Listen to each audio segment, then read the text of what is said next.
we look back on this period in history, obviously everybody's going to focus on Trump and his conduct and what he's done and what that, and the implications of that for the United States, our system of government, for institutions like the FBI and the CIA. But I mean, he's been abetted in key instances by allies who have their own partisan agendas, and McConnell's one. And so the book goes into great detail of this. There are scenes that we never reported in the paper. A shouting match, for example, when John Brennan, the CIA director, goes after he's in the August timeframe, become convinced that Russia is playing a bigger game here, they're doing something that is much more dangerous than anybody realizes. He proceeds to set up one-on-one meetings with all of the congressional leaders. Very unusual for him to do.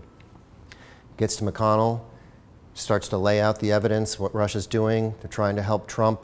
They're really messing things up.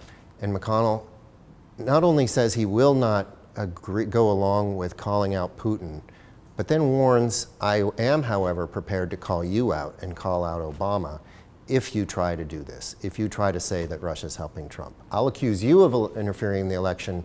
I'm not prepared to accuse Russia of doing that.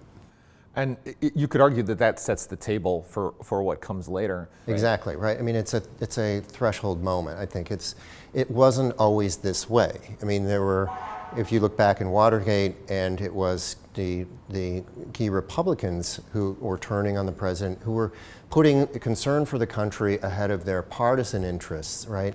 And it's much harder to find examples of that in this day and age. And in fact, you in fact run into examples of the opposite.